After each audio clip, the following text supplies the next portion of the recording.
name is Charmaine, and I'm the dietitian that helps people reverse type 2 diabetes with plant based eating. And I have Galia with me here. You can say hi to everyone, Galia. Hi.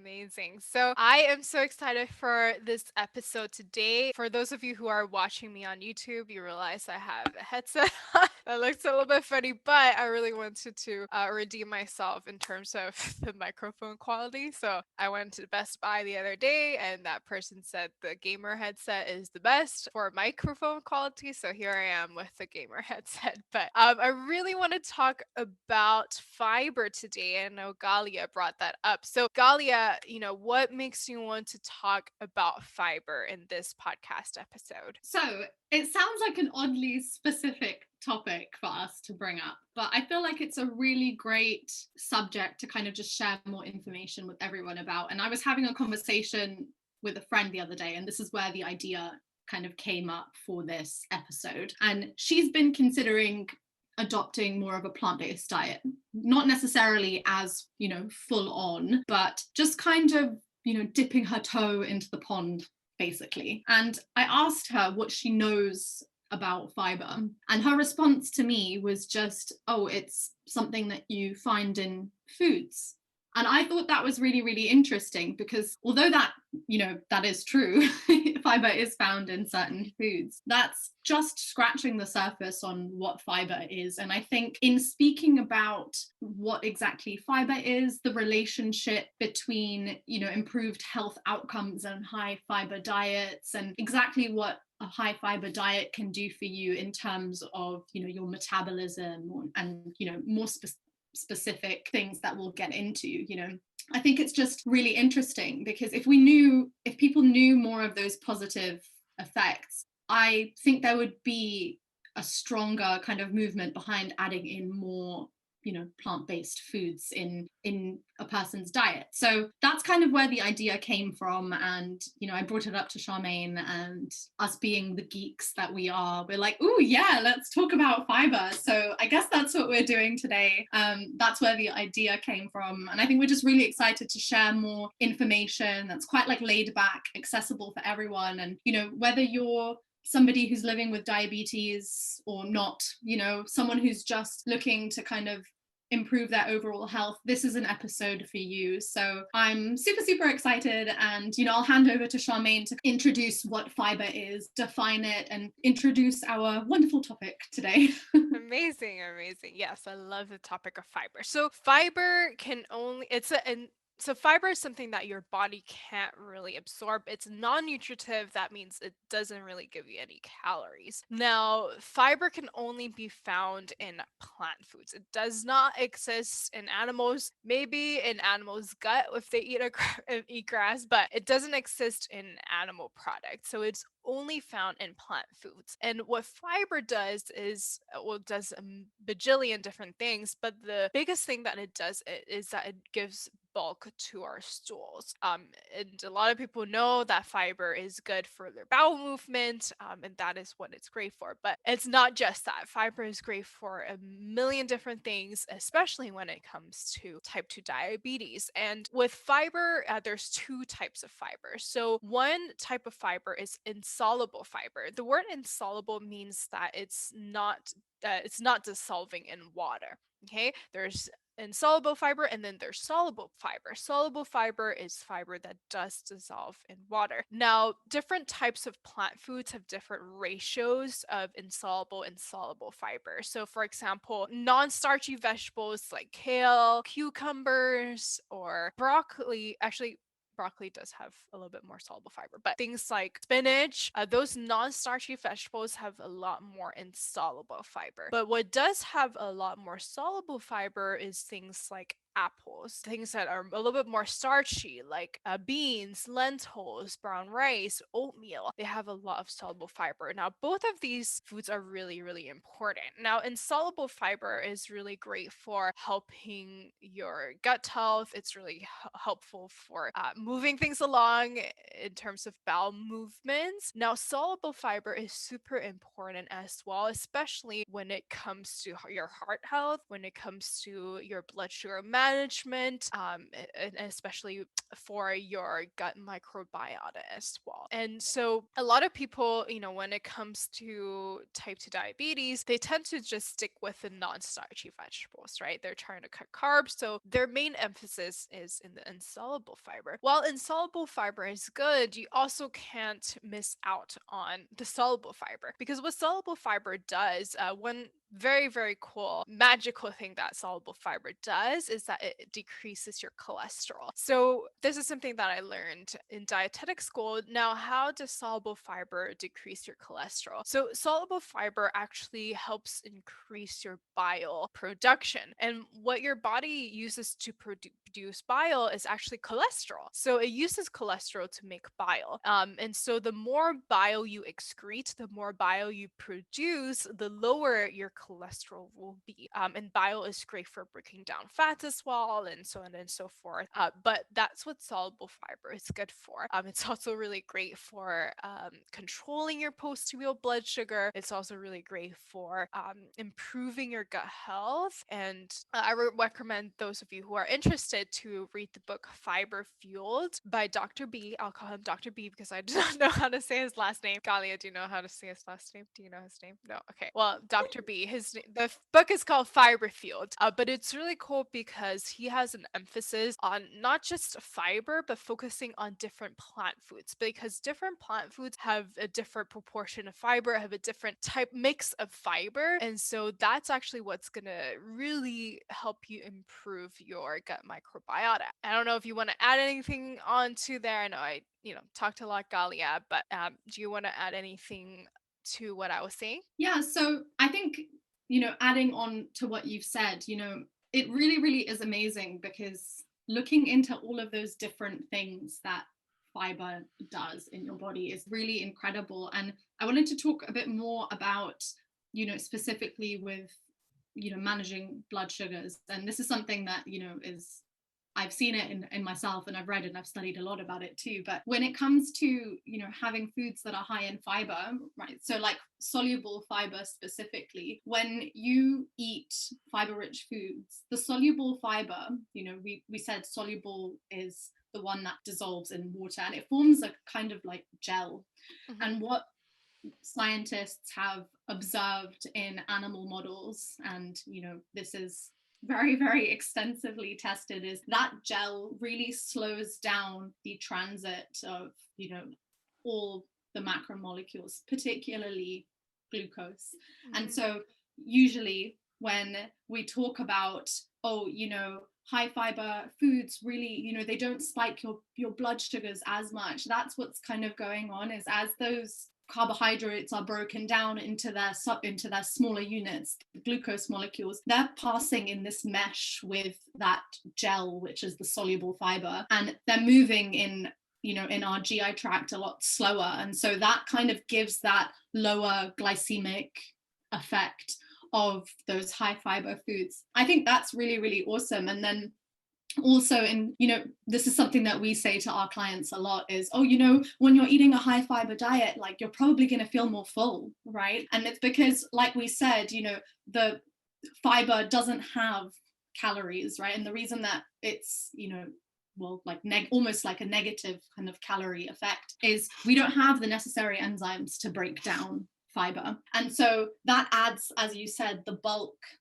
to our stool, and it kind of bulks up the food that is passing through our GI tract. And when that is kind of rested in our large intestine, we get a feedback loop in our hunger kind of signals that tell us, oh, you don't need to eat because there's still matter passing through here that we're going to try and pull out as many nutrients as possible. And so what you see is when people adopt a higher fiber diet, normally there is some form of weight loss associated with that transition, because they're eating somewhat less calories but feeling full for longer.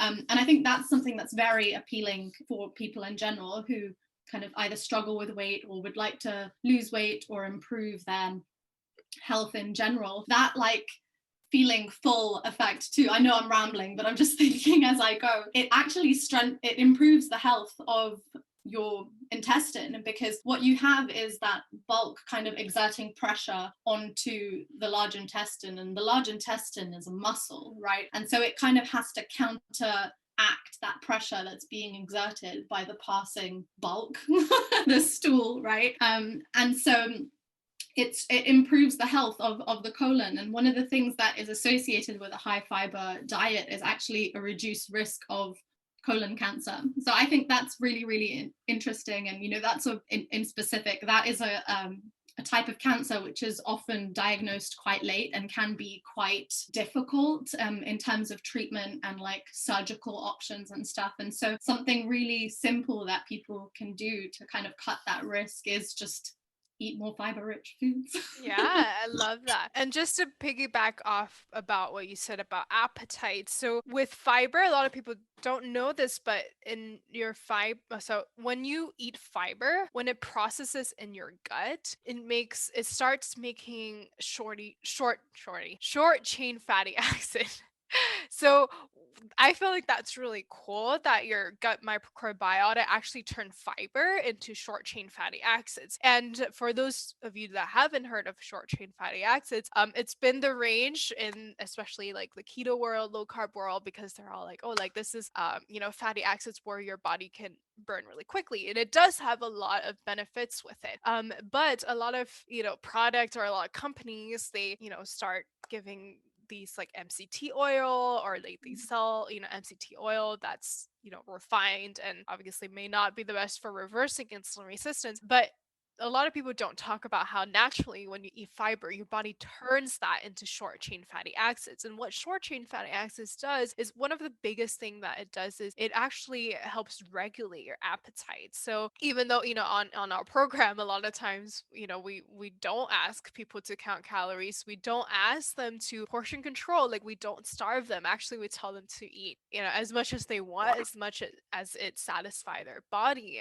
But naturally they're able to lose weight because these foods are lower in calorie density, because they're so high in fiber, and also because these foods reduces their appetite naturally as well. Where to a point where it doesn't just reduce your appetite so you don't eat, like I love eating, but it regulates your appetite, where when you're truly hungry, when your blood glucose is low, that's when your body tells you, okay, it's time to eat. When you're full, when you have enough energy, your body's like, okay, I don't need to eat right now. So it's a really natural, balanced appetite regulation there. So just wanted to add that on. Yeah, I love that. And I was going to add to what you've just said. Look at us adding on to each other's Yeah. statement. But I was just going to say, going back to how, the gut microbiome induced production of those short chain fatty acids, they also produce, other molecules and compounds, right, that are essentially anti-inflammatory and neutralize reactive oxygen species, which is what propagates inflammation in the body. And so that is something huge, because I was reading a paper like a while ago, and I think it basically said about 50% of what people go to seek treatment for, consult with medical professionals for, 50% of the cases are related to metabolic issues, chronic inflammation, what people call diabetes, so like the combination of type 2 diabetes and being overweight. So that makes up essentially 50% of public health concerns, right? And I think it's really amazing that like essentially high fiber foods can help with that 50% of public health concerns. And it's something that isn't spoken about very often. And when you look at the recommended intake of dietary fiber for men and women, I think, correct me if I'm wrong, but like on average 30 grams a day. Mm-hmm. Okay, so I'm not wrong. But I think they did a study in the UK and they found that the average intake of dietary fiber is like 12 grams. So less than 50% of that kind of target that we're supposed to be hitting. That's really shocking, because that's not just the adult population, but also the younger generations, kids, and they're picking up these habits in food, where they're not eating fresh foods a lot of the time. And that's something that I think this is why it's such a great episode to talk about, because that's something that is somewhat in our control, right? The choices that we have. And I know that for some people it is more difficult. I know in some countries fresh produce is more expensive than in others, but if there is a choice in front of you, you know, having the information behind you to guide you to make a choice, I think is so important. And that's why, you know, speaking about this topic, I think is fantastic. Because just like my friend, you know, not really knowing what she could be doing for herself, right? If she were to eat more plant-based foods on a daily basis, you know, I think that's just really, really powerful, having that understanding behind you. Yeah, I love that. I love that you mentioned about, just the target and how most people aren't meeting the target. And I think for me, I don't know about our listeners, but I think a lot of times when I think about target, I'm like, oh, like that sounds intimidating. Yeah, But I think what's great about, leading a plant-based lifestyle is you don't have to count because yeah. naturally, if you eat everything that's unprocessed, if you eat foods that are whole grains, if you eat your beans, lentils, vegetables, fruits, naturally you'll go way above the target. You'll hit Mhm. like 40, 50 grams of fiber a day just because you're eating the right foods. And I feel like that's the beauty of it is, yes, our goal is to get more fiber, but when you change your whole lifestyle, you don't have to count. Like you have to be so obsessed about these numbers as long Mhm. as you, choose the right foods. And I think a lot of times, as well, when you mention about how, sometimes fresh produce is more expensive in other countries. And it's interesting because I was having a conversation with someone and he was like, yeah, like eating plant-based is so expensive and I spend like 200 something, like 200 $300 at Whole Foods. I'm like, oh, that is a lot. Like that's not how much you're supposed to spend. And I think a lot of times, I don't know if it's media, I don't know if it's, the industry, it makes people think healthy eating is so expensive, which I know produce, it's not as what's it called, it's not as long lasting in terms of shelf life, but there's definitely ways where you can still hit your fiber intake, still incorporate a plant-based lifestyle, and still be able to save on groceries. I can, for a week of grocery, if it's me and my husband, we can spend anywhere from 30 something dollars to 60 something dollars, which is, very reasonable. And the key really is to focus more on the whole grains, the legumes. I think a lot of people are afraid to eat those things because they're afraid that it will spike their blood sugar, especially when I'm very familiar with people that live on a low carb lifestyle because they are trying their best to overcompensate, not overcompensate, but they're trying their best to compensate for the fiber that they lack, right? With a meat heavy diet because, there's no fiber in meat. But at the same time, they're scared of the like grams of carbs that comes with the plant foods, right? Even if it's broccoli, like if it's 5 grams of carbohydrates, it's like, it's too much. And so what I really want to encourage people to think about, it's not just insoluble fiber, it's also about the soluble fiber. It's also about the apples, the whole grains, the legumes that can really help you not just hit your fiber intake, but also reverse type 2 diabetes and also to, have better post meal blood sugar, even if you eat a high carb diet. And I just always, I think we mentioned it in another podcast episode, but, looking at humans' gut, that like we're made for fiber, like with animals like wolves or carnivorous animals like lions, they have a really straight intestine, but with humans or even like rabbits or chimpanzees, like they have a gut that's that wraps around and is very very long gut and it needs fiber to help move things along. So I would say this is definitely something that I want people to see this episode as eye-opening, but as at the same time not intimidating, because it's definitely doable with the whole foods plant-based diet. Do you want to add anything to that?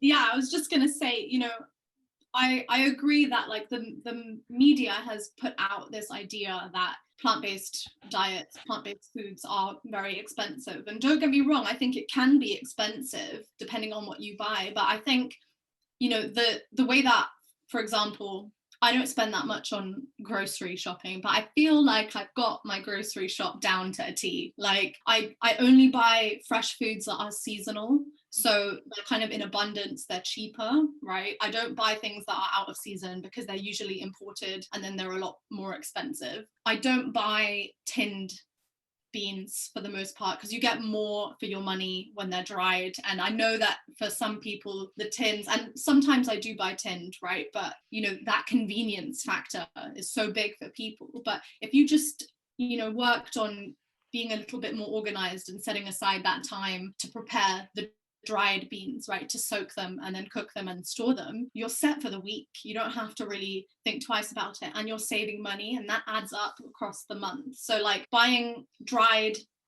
legumes and preparing them at home, buying seasonal produce, fresh produce, and then also whole grains, at least in the UK, they're not particularly expensive, especially if you know where to shop, right? So like if I went to Whole Foods and I did my whole shop there, I would spend so much money. I know it. And like the thought of it hurts, like it hurts my heart. It hurts my bank account. Yeah.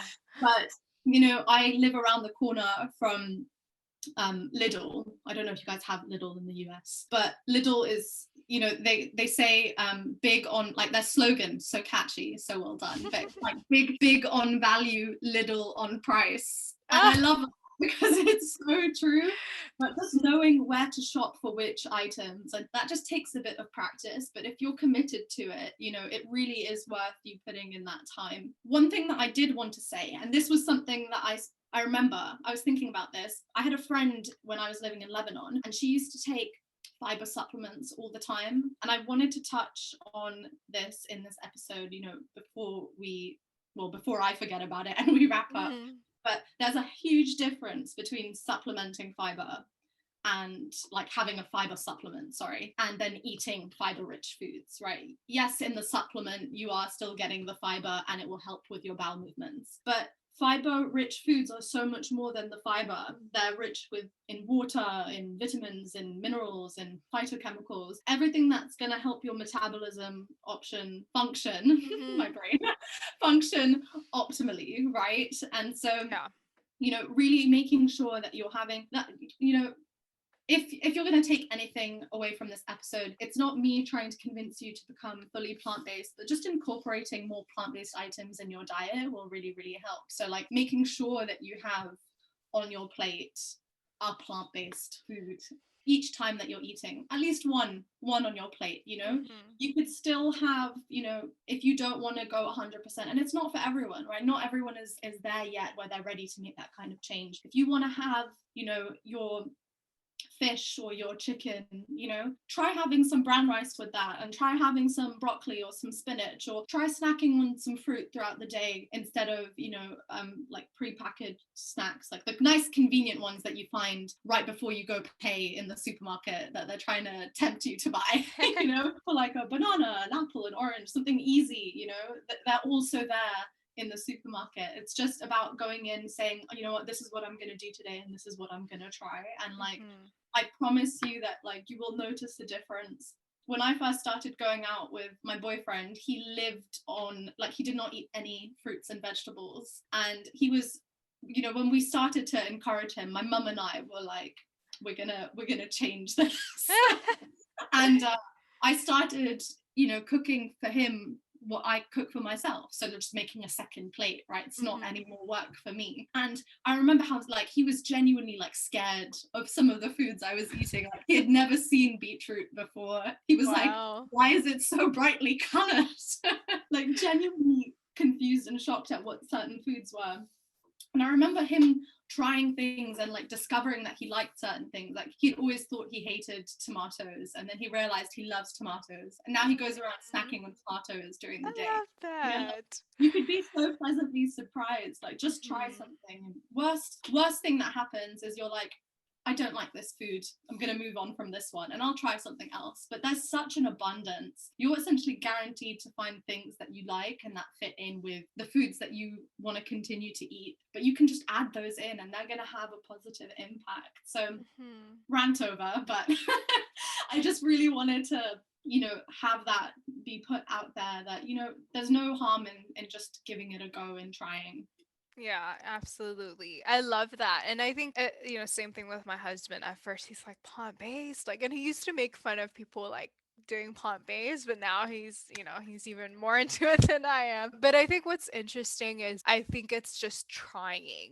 What you mentioned is your boyfriend just tried. And that's really the key. You can, even if you're not confident in your plant-based cooking, that's okay. Go to a plant-based restaurant and just try. I think, and I always like the saying where I don't know if it's a saying or not, but this analogy where, if you've never tasted a cake, of course you don't know it's good because you've Yeah. never tasted it. And so I think it's the same with plant-based eating. There's so many ways to make it flavorful. And I really like what you said about don't have to do 100% plant-based. You don't have to cold turkey. And I think it's interesting because I feel like that's what our culture likes to do. It likes to be black and white, like either you're this or that. But what's really interesting is I always like to think back.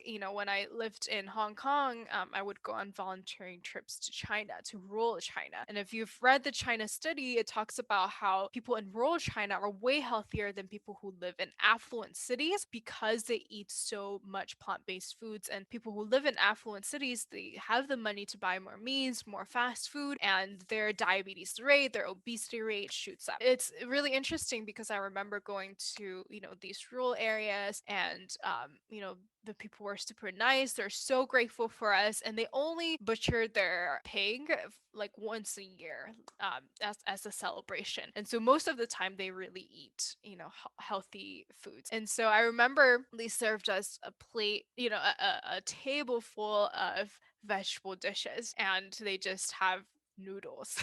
And so I think I want to encourage people to think vegetables or plant-based foods as the main star of the dish. And if you want to eat meat, if you want to have animal products, see it as like a sprinkle, like see it as not just a sprinkle, but see it as like a side thing, but really making vegetables, the main star of the show. I think that will help a lot of people be able to just incorporate more plant-based foods, and little by little you'll be like, you know what, I don't eat those meat anymore because I just enjoy eating plant-based food so much. And that's usually the case with people that we work with, is, they just realize, I don't really need the meat anymore. So I just wanted to throw that out there.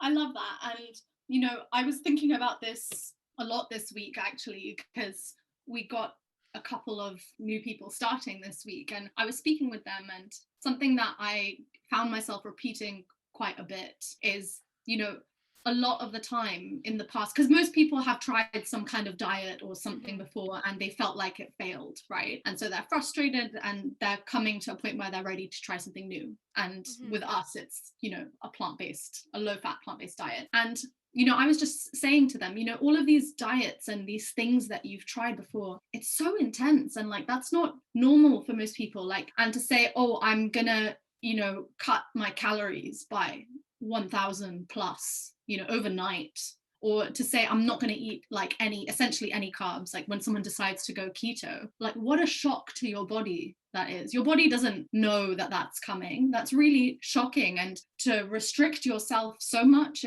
in that sense, you get overwhelmed, you burn out because you don't ease yourself into it. And so with anything, I think it's really important to take things step by step and to not jump, right? But to kind of walk a little bit at a slow pace first. And same goes with the kind of plant-based diet and opting for a more high fiber diet, is just take things slowly and start with things that maybe are more familiar to you, and then slowly experiment and try new things and just see where it takes you. Because like we said, you really have nothing to lose but so much to gain. And there's such an abundance of plant-based foods out there, of whole grains, of fruits, of vegetables.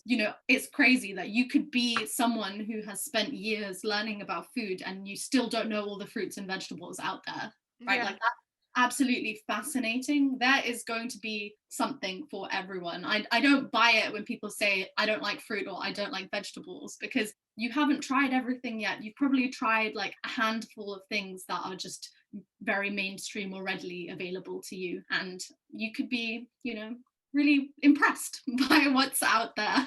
Yeah, absolutely. I think it's, especially when you talk about, starting slow, I just want to emphasize that you want to start slow, especially when it comes to beans. That's Yeah. something that you definitely want to start slow if you're someone that is not used to eating a lot of beans, because beans has so much fiber, and it also has a sugar that's not very like it's not very absorbable by the body, and so sometimes it will cause flatulence, sometimes it will cause you to be a little bit more bloated. But the amazing thing is, once let's say incorporate like a quarter cup of beans a day, your body will get used to it, and like there's going to be like in at most 2 weeks your body is going to get used to it, and it's not going to cause you to bloat anymore. So I think that's also one thing that a lot of people get turned off by, like a really high fiber diet, is like, oh, like it makes them feel bloated or things like that. But the reason why it does it is because your gut is not used to it. So you really want to start slow, and you want to ease things into it. And